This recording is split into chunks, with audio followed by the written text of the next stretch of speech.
Good evening. இன்னைக்கு நம்ம என்ன பார்க்க போகிறோம்னா கெயில் ஸ்டாக்கை பற்றி பார்க்க போகிறோம். பார்த்துக்குங்க, 168 ட்ரேட் ஆகுது. இது ஒரு BSc company. All time 170 all time sorry maximum இப்போ என்ன 168 ரூபா வந்திருக்கு. முக்கியமாக 4% கிட்டத்தட்ட 3.5% டிவிடெண்ட் கொடுக்கக்கூடிய கம்பெனி. மார்க்கெட் கேப் கிட்டத்தட்ட 1.1 லேக் க்ரோர்ஸ் இருக்குது. இங்கே பெரும்பாலும் இன்னும் 65% கிட்ட ஷேர்ஸ், அதாவது பைப்லைன் கேஸ் டிரான்ஸ்மிஷன் பைப்லைன்ஸ் அவங்க கண்ட்ரோலில் வச்சுருக்காங்க. 4-5 லாங் ஷிப்ஸ் வச்சுருக்காங்க கேஸ் டிரான்ஸ்போர்ட்டேஷன்ஸ்க்கு. இதெல்லாம் நிறையா இருக்குது. அதை பற்றி அப்புறமேல் நீங்கள் டீட்டெயிலாக கெயிலை பற்றி பார்த்துருப்பீங்க. ஒருவேளை நம்ம இப்போ கெயிலோட ஸ்டாக்கை ஒரு 10 இயர்ஸ்க்கு முன்னாடி வாங்கியிருந்தோம் அப்படின்னா, இப்போ எக்ஸாக்டாக 2016-17 வச்சுக்கோங்களேன், 78, 88 அப்படின்னு கணக்கு வச்சுக்கலாம். ஒரு 78-88 நம்ம வாங்குறோம்னு வச்சுக்கோங்களேன். எவ்வளோ 10 இயர்னா 26, 2016 அந்த சமயத்தில் 70 ரூபா இருந்திருக்கு ஸ்டாக்கு. சரி, அப்போ நான் ஒரு 1000 ஸ்டாக் வாங்கி போடுறேன். ஒரு டிவிடெண்ட் 4% கொடுக்குற கம்பெனி ஒரு 1000 ஸ்டாக்கு நான் டிவிடெண்டுக்கோசரம் வாங்கி போடுறேன் அப்படின்னா, இப்போ அதோட நிலைமை என்னவா இருந்திருக்கும்? சாட்ஜிபிடி கேட்டுருவோமா? ஓகே, வெயிட் பண்ணுங்க. ஓகே, வந்துருச்சு. ஹோல்டு 10 வருஷத்துக்கு முன்னாடி வாங்குறேன்.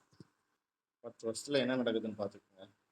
1000 ஸ்டாக்கு நான் கெயில் வாங்கியிருக்கேன். ஒரு 70,000 ரூபா போட்டு நான் வாங்கியிருந்தேன் அப்படின்னா, ஒரு 70 ரூபா 72 ரூபாவில் 70,000 ரூபா போட்டு வாங்கியிருந்தேன். போனஸ் ஹிஸ்ட்ரி பார்த்துக்கோங்க. 2017 1:3, 2018 1:3, 2019 1:1, 2022 1:2.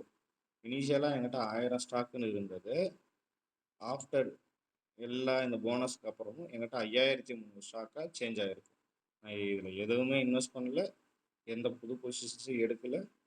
நான் 10 வருஷத்துக்கு முன்னாடி ஒரு 70,000 ரூபா போட்டு ஸ்டாக்கை வாங்கியிருந்தேன். இதோட வேல்யூ இது நமக்கு என்ன டிவிடெண்ட் கொடுக்குது, டிவிடெண்ட் ஸ்டாக்கு இது எப்படி பர்ஃபார்ம் பண்ணுது அப்படின்னு கேட்டேன். அப்படிங்கிறதுக்கோசரம் இந்த வீடியோ, ஓகேங்களா? ஸோ இப்போ நம்மகிட்ட 5300 ஸ்டாக் இருக்கும். நம்ம 2016 வாங்கினோம். அப்போலேருந்து கன்சிஸ்டண்டாக பார்த்தா 6 ரூபா, 11 ரூபா, 9 ரூபா, 6 ரூபான்னு ஒரு ஸ்டாக்குக்கு குறைஞ்சபட்சம் 6 ரூபா இல்லாமல் 5 ரூபா குறையாமல் ஒரே ஒரு வருஷம் மட்டும் 4 ரூபாய்க்கு போயிடுது.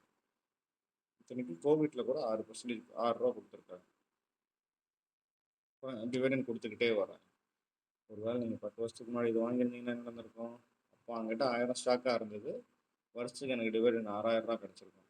ஆனால் ஆஃப்டர் 4 போனஸ் அப்புறம் இங்கே இப்போ என்ன நடந்திருக்கு? 5300 ஸ்டாக்காக இருந்திருக்கு.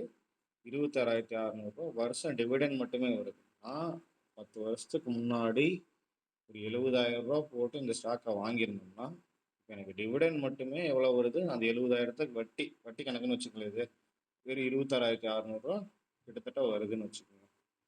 இதுதான் ஸ்டாக் மார்க்கெட்டோட மேஜிக். நம்ம ரிசர்ச் பண்ணி கரெக்டாக இன்வெஸ்ட் பண்ணால், நம்ம ஒரு 10 வருஷம் ஒரு பேஷன்ஸோடு இன்வெஸ்ட் பண்ணால் நமக்கு ஒரு நல்ல ரிட்டர்ன்ஸ் கிடைக்குங்கிறது. கிட்டத்தட்ட நம்ம 10 வருஷத்தில் எவ்வளோ டிவிடெண்ட் வாங்கிப்போம். நாம் இன்வெஸ்ட் பண்ணதே 70,000. ஆனால் நமக்கு இது மட்டும் பாருங்கள், இந்த போனஸோடு சேர்த்து எவ்வளோ வந்திருக்கு? 2.5 to 2.25 லட்சம் நமக்கு டிவிடெண்டாக மட்டும் வந்திருக்கும். இப்போ கரண்ட் ப்ரைஸ் 160 ரூபா இருந்திருக்கு.